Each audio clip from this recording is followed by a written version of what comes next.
BJP ವಿರುದ್ಧ ಕಾಂಗ್ರೆಸ್ ಶಾಸಕ KM Shivalingegowda ವಾಗ್ದಾಳಿ. ಹಿಂದೂ ರಾಷ್ಟ್ರ ಮಾಡುತ್ತೇವೆ ಎನ್ನುವುದು ಅವರ ಭ್ರಮೆ. ಹಿಂದೂಗಳ ವಿರುದ್ಧ ದ್ವೇಷದ ರಾಜಕಾರಣ ಅನ್ನೋದು ಇವರ ಸ್ಲೋಗನ್. ಬಿಜೆಪಿ ಅವರು ಹಿಂದೂಗಳನ್ನ ಗುತ್ತಿಗೆ ತೆಗೆದುಕೊಂಡಿದ್ದಾರೆ. ಹಿಂದೂಗಳೆಲ್ಲ ಅವರ ಪರ ಅಲ್ಲ, ನಾವು ಹಿಂದೂಗಳೇ. ನಾವು ಹಿಂದೂ ರಕ್ತದಲ್ಲಿ ಹುಟ್ಟಿದ್ದೇವೆ, ಬೇರೆ ರಕ್ತದಲ್ಲಿ ಹುಟ್ಟಿದ್ದೇವೆ ಅಂತ ಹೇಳಲ್ಲ. ನಾವು ಹಿಂದೂಗಳೇ, ಹಿಂದೂಗಳ ಪರವಾಗಿ ಹೋರಾಟ ಮಾಡುತ್ತೇವೆ. ನಮ್ಮದು ಜಾತ್ಯತೀತ ರಾಷ್ಟ್ರ. ಹಿಂದೂ, ಕ್ರೈಸ್ತ, ಮುಸ್ಲಿಮರು ಎಲ್ಲರೂ ಒಂದೇ ಎಂದು ಮಹಾತ್ಮ ಗಾಂಧಿ ಗೀತೆ ಹಾಡಿ ಹೋಗಿದ್ದಾರೆ. ಆ ತತ್ವಕ್ಕೆ ಜಾತ್ಯತೀತ ನಿಲುವಾಗಿ ಬದ್ಧವಾಗಿ ನಾವು ದೇಶ ಆಳ್ತಿದ್ದೀವಿ. ಎಲ್ಲ ಜನಾಂಗ ಜಾತಿಯನ್ನು ಒಂದಾಗಿ ಕಾಣುತ್ತಿದ್ದೀವಿ. ಬರೀ ಹಿಂದೂಗಳು ಎನ್ನುವ ಪ್ರಶ್ನೆಯಲ್ಲ, ನಮಗೆ ಎಲ್ಲರೂ ಸಮಾನರೇ, ಎಲ್ಲರನ್ನೂ ಒಂದಾಗಿ ಕಾಣುತ್ತಿದ್ದೇವೆ ಎಂದರು.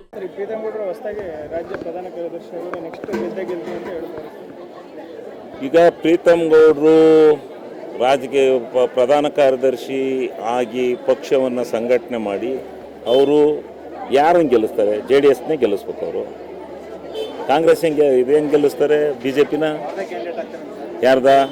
ಹಂಗೆ ಹಾಕ್ಲಿ, ಪುಣ್ಯವಂತ ಭಾಳ ಒಳ್ಳೆ ಕೆಲಸ ಮಾಡ್ತಾನೆ, ಮಾಡಲಿ ಹಂಗಾರೆ ಮೈತ್ರಿ ಮುರಿದೋಗುತ್ತಲ್ಲ, ಹಾಕ್ಲಿ, ಗೆಲ್ಲಿಸ್ಲಿ. ಆಗ ಅವನು ಶೂರ ಅಂತ ಕರೆಯೋಣ.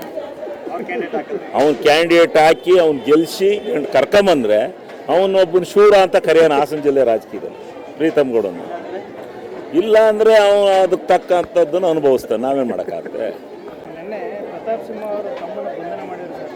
ಮುಖ್ಯಮಂತ್ರಿಯವರೇ ನಮ್ಮ ಕುಟುಂಬನ ಮುಗಿಸ್ತಾರೆ ಅಂತ ಪ್ರತಾಪ್ ಸಿಂಹ ಅವರು ಆರೋಪ ಮಾಡಿದ್ರು. ಈಗ ನೋಡ್ರಿ, ಪ್ರತಾಪ್ ಸಿಂಹ 3 ಎಕರೆ ಜಮೀನಿನಲ್ಲಿ ಕಾಡಿನ ವಿಕ್ರಮ್ ಸಿಂಹ ಕಾಡಿನಲ್ಲಿ ಸಂಪೂರ್ಣವಾಗಿ ಮರವನ್ನು ಕಡಿದಿದ್ದಾನೆ. ಮರನ ಕಡಿದಿರೋದಕ್ಕೆ ಕಾನೂನುಬದ್ಧವಾಗಿ ಕ್ರಮ ತಗೊಂಡಿದ್ದಾರೆ. ಇನ್ನೇನು ಕಾಡು ಕಡ್ದವ್ರಿಗೂ ಕಾನೂನು ಬಗ್ಗೆ ಕ್ರಮ ತಗೋಬಾರ್ದಾ? ಅವ್ನು ಕಡ್ದಿರೋದು ಸತ್ಯ ಇದೆ, ಕಡ್ದಾರೆ. ಇಲ್ಲ ಅಂದರೆ ಅದು ವಿಮುಕ್ತನಾಗಲಿ, ಆಪಾದನೆಯಿಂದ ವಿಮುಕ್ತನಾಗಲಿ ಸರ್, ನಾವೇನು ಬೇಡ ಅಂತೀವ. ಈಗ ಅಧಿಕಾರಿಗಳು ಅವ್ನು ಕಡ್ದಿರೋದು ಸಾಬೀತಾಗಿದೆ, ಕಡಿಸಿರೋದು, ಅದಕ್ಕೆ ಅವನ ಮೇಲೆ ಕೇಸ್ ಹಾಕಿದ್ದಾರೆ. ಇಲ್ಲ ಅಂತ ಸಾಬೀತಾದರೆ ಬಿಟ್ಟು ಕಳಿಸ್ತಾರೆ. ಮೈಸೂರಿನ ರಾಜಕೀಯಕ್ಕೋಸ್ಕರ ಈ ರೀತಿ ಅವನೇ ಯಾಕೆ ಬರ್ಬೇಕಾಯ್ತು? ಇಲ್ಲಿ ಬೇಲೂರಿಗೆ ಬಂದು ಮರ ಕಡಿಸ್ಬೇಕಾಯ್ತು? ಮೈಸೂರಿನ ರಾಜಕೀಯದ ಸರಿ, ಮೈಸೂರಲ್ಲಿ ಕಡಿಸ್ಕೋಬೇಕಾಯ್ತು ಕಾಡ. ಇಲ್ಲಿ ಹಾಸನ ಕಾಡಿಗೆ ಯಾಕೆ ಬಂದ? ಇಲ್ಲಿ ಹೇಳಿ, ಅವ್ರ ಬ್ರದರ್ ಇಲ್ಲಿ ಯಾರ ಇರಲಿ, ಕಡಿಸಿದ್ದೆ ಹೆಂಗೆ? ಕಡಿಸ್ದಲ್ಲ ಹೆಂಗೆ ಅಧಿಕಾರಿಗಳು ಬಂಧಿಸಿದ್ರು? ಸುಮ್ಸುನೆ ಬಂದ್ಸಕ್ಕಾಗುತ್ತೆ ಯಾರನ್ನಾರವ? FIR ಆಗಿದೆಯೋ ಮತ್ತೊಂದು ಆಗಿದೆ ನಮಗೆ ಗೊತ್ತಿಲ್ಲ. ಅಧಿಕಾರಿಗಳು ಕರ್ಕೊಂಡೋದ್ರೆ ಬಂಧಿಸಿದ್ದಾರೆ, ಜಾಮೀನ್ ಮೇಲೆ ಹೊರಗೆ ಬಂದಾನೆ. ಅಲ್ಲಿಗೆ ಆಪಾದನೆ ಇದೆ ಅವನ ಮೇಲೆ. ಇಲ್ಲ ಅಂತ ಸ್ವಚ್ಛವಾಗಿ ಬರಲಿ, ಹೇಳಿ, ಸ್ವಚ್ಛವಾಗಿ ಬರಲಿ, ನಾವೇ ಬೇಡ ಅಂದಿದ್ದೀವ. ಅದಕ್ಕೆ ಮೈಸೂರಿನ ರಾಜಕೀಯರು ಮುಖ್ಯಮಂತ್ರಿಗಳು ಸಿದ್ದರಾಮಯ್ಯ ರಾಯರು ಅಂತೇಳಿ ಮೈಸೂರಿನ ರಾಜಕೀಯಕ್ಕೆ ಹೋಲಿಕೆ ಮಾಡೋದಾ? ಯಾರ ಟಿಕೆಟು ತಪ್ಪು? ಅದು BJP ಬಿಟ್ಟದ್ದು. ಸಿದ್ದರಾಮಯ್ಯನವ್ರು ಹೇಳ್ತಿದ್ದಂಗೆ ಟಿಕೆಟ್ ತಪ್ಪಿಸ್ತಾರ? ಸಿದ್ದರಾಮಯ್ಯನವ್ರ ಮಗನ ನಿಲ್ಸಕ್ಕೆ ಪ್ರತಾಪ್ ಸಿಂಹನ್ನ ಕೇಳಿ ನಿಲ್ಲಿಸ್ತಾರ? ಅವರು ನಿಲ್ಲಿಸ್ಬೇಕು ಅಂತ ತೀರ್ಮಾನ ಆದ್ರೆ, ಪಾರ್ಟಿ ತೀರ್ಮಾನ ಆದ್ರೆ ನಿಲ್ಲಿಸ್ತಾರೆ. ನೋಡಪ್ಪ, ಯಾರಿದ್ರೆ ಅದು ಚುನಾವಣಾ ಕಣ. ಈಗ ಇವನು ಪಾರ್ಲಿಮೆಂಟ್ ಮೆಂಬರ್ ಆಗಿದ್ದಂಗೆ ಎಲ್ಲ ಗೆದ್ದು ಬರ್ಲಲ್ವ? ಅಲ್ಲಿ ಎಲ್ಲ ಒಬ್ರು ಬರಕಲ್ಲ ಅಂತದ್ದು ಎಲ್ಲ ಗೆದ್ದು ಬಂದ್ರು. ಗೆದ್ದಲ್ಲ ಸರ್, ಆಗ್ಲ ಕಂಟ್ರೋಲ್ ಮಾಡಿ ಹಿಡ್ಕೊಳ್ಳೋಣ ಇತ್ತು. ಗೆಲ್ಲಕ್ಕೆ ಹಾಕ್ಬಿಟ್ಟ ಎಲ್ಲರನ್ನೂ, MLAಗಳನ್ನ. ಸಿದ್ದರಾಮಯ್ಯನವ್ರನ್ನೇ ಹಾಕ್ಬಿಟ್ಟ, ಮಾದೇವಪ್ಪನ್ನೇ ಹಾಕ್ಬಿಟ್ರು, ಎಲ್ಲರನ್ನೂ ಹಿಡ್ಕೊಳ್ಳೆಲ್ಲ ಕಂಟ್ರೋಲ್ ಮಾಡಿ. ಕೊಡಗಿನಲ್ಲಿ 2 ಸೀಟು ಬತ್ತದ್ದು, 2 ಸೀಟು ಹೊಡೆದ ಕಾಂಗ್ರೆಸ್ಗೆ. ಏನು ಮಾಡಲೇ ಇಲ್ಲ. ಈ ಇತಿಹಾಸದಲ್ಲಿ ಬತ್ತದ್ದು 2 ಸೀಟು. ಈ ಸಾರಿ ಕಾಂಗ್ರೆಸ್ ಹೊಡೆದು ನೀವು ಏನು ಮಾಡ್ತಿದ್ರು? MP ಹಗ್ಗ ಹಾಕೊಂಡು ಹಿಡ್ಕೊಳ್ಳೇ ಇಲ್ಲ ಅಲ್ಲಿ ಹೋಗಿ ಕೊಡಗಲ್ಲಿ. ನೀವೇ ಯೋಚನೆ ಮಾಡಿ, ಸುಮ್ಮನೆ ಹೇಳ್ಬಿಟ್ರಿ. ಈಗ ಅಧಿಕಾರಿಗಳು ಸರ್ಕಾರದ ಅಂತ್ಯನೇ ನಡ್ಕತ್ತವ್ರೆ, ರಾಜಕೀಯ ಪಿತೂರಿ ಅಂತ. ಈಗ ಇವ್ರಿಗೆ ಹೇಳಕ್ಕೇನ್ರಿ? ಅಣತಿ ಅಂದ್ರೆ ಏನು? ಈಗ ವಿತೌಟ್ ಅವನು ಮರಗಳನ್ನ ಕಡಿದಲ್ಲಿ ಅವನ್ನೇನಾರು ಕರ್ಕೊಂಡು ಬಂಧಿಸಿದ್ರೆ ಅದಕ್ಕೆ ಯಾರು ಅಧಿಕಾರಿ ಬಂಧಿಸಿದಾನೆ ಅವನು ಅನುಭವಿಸ್ತಾನೆ. ಕಡಿದೈತೆ ಅಂತ ಗೊತ್ತಾದ್ಮೇಲೆ ಇವನು ಅನುಭವಿಸ್ತಾನೆ. ಅದು ಸಾಬೀತು ಮಾಡಕ್ಕೆ ಹೇಳಿ ಫಸ್ಟು. ಯಾವಾಗ ಆಗ್ಬೋದು ಸರ್? ನೋಡೋಣ, ಈ ವಾರದಲ್ಲಿ ಆಗ್ಬೋದು, ಸದ್ಯದಲ್ಲೇ ಆಗ್ಬೋದು. ಕೊಡ್ತೀವಿ ಅಂತ ಹೇಳಿದ್ದಾರೆ. ಕೊಡ್ತಾರೆ. ನಿಗಮ ಮಂಡಳಿ ಕೊಡ್ತೀವಿ ಅಂತ ಹೇಳಿದ್ದಾರೆ.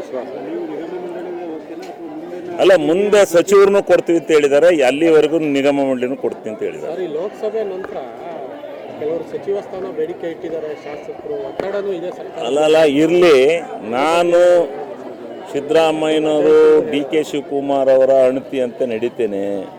ಸಿದ್ದರಾಮಯ್ಯನವರು ಡಿ ಕೆ ಶಿವಕುಮಾರ್ ಅವರು ಏನು ಹೇಳ್ತಾರೆ, ಅವರು ನನಗೆ ಮಾತು ಕೊಟ್ಟು ಚುನಾವಣೆಯಲ್ಲಿ ಬಂದಿದ್ದಾರೆ. ಅವರು ಈ ಮೊದಲನೇ ಸಾಲ ನಿನಗೆ ಕೊಡಬೇಕಾಯಿತು,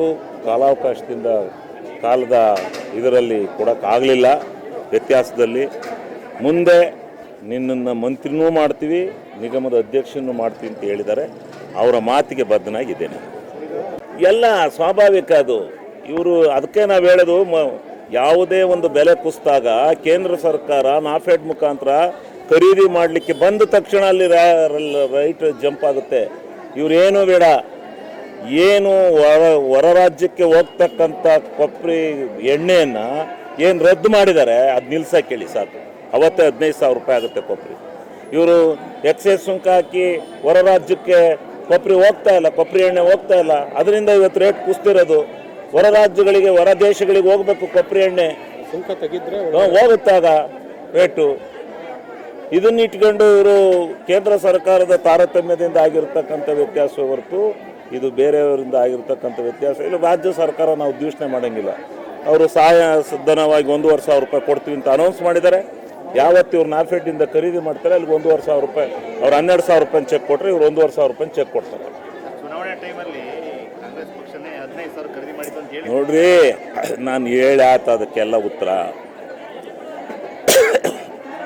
ಇವರು ಅದನ್ನೇ ಇಟ್ಕೊಂಡು ಕೂತ್ಕೊಳ್ಳೋದಲ್ಲ. ಈಗ ಯಾರೋ ಸಂತಲ್ಲಿ 15,000 ರೂಪಾಯಿ ಕೊಬ್ಬರಿ ಆಗುತ್ತೆ ಅಂತೇಳಿ ಹೇಳಿರಪ್ಪ, 15,000 ರೂಪಾಯಿ ಆಗೋವ್ರಿಗೂ ಹೋರಾಟ ಮಾಡ್ತೀವಿ ಅಂದರು. ಈಗ ತಗೊಬಂದ್ಬಿಟ್ರಾ? ಅವ್ರಿಗೆ ಕೊಂಡ್ಕೊಳಕ್ಕೆ ಅಧಿಕಾರ ಐತಾ? ಮೊದಲು ಡಿ ಕೆ ಶಿವಕುಮಾರ್ ಅವರಿಗೆ ಸಹಾಯಧನ ಕೊಡ್ಬೋದೇ ಹೊರತು ನಾಫೆಡ್ ಖರೀದಿ ಮಾಡುವಂಥ ಅಧಿಕಾರ ರಾಜ್ಯ ಸರ್ಕಾರಕ್ಕಿಲ್ಲ. ಬೆಲೆ ನಿಗದಿ ಮಾಡ್ತಕ್ಕಂಥ ಅಧಿಕಾರ ರಾಜ್ಯ ಸರ್ಕಾರಕ್ಕಿಲ್ಲ. ಕೇಂದ್ರ ಸರ್ಕಾರವೇ ನಿಗದಿ ಮಾಡಬೇಕು.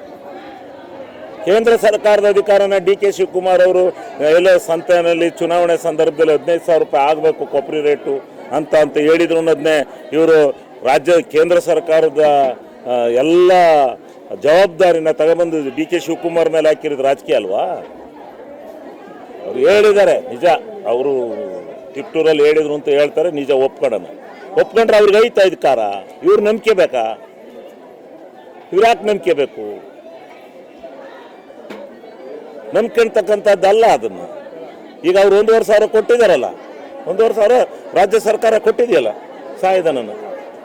ಇವ್ರು ಕೊಬ್ಬರಿ ತಗೊಳೋದಕ್ಕೆ ಮುಂದೆ ಬರೋಕ್ಕೆ ಹೇಳಿ ಫಸ್ಟು. 14 ಈಗ 12,000 ರೂಪಾಯಿ ನಿಗದಿ ಮಾಡಿದಾರಲ್ಲ, ಅದು ಕೊಬ್ಬರಿ ಖರೀದಿ ಮಾಡಿ ಕೇಳಿ ಫಸ್ಟು. ಖರೀದಿ ಮಾಡ್ತಿದ್ದಂಗೆ ರೇಟ್ ಅದೇ ಅಲ್ಲಿಗೇನೆ ಬಂದುಬಿಡುತ್ತೆ.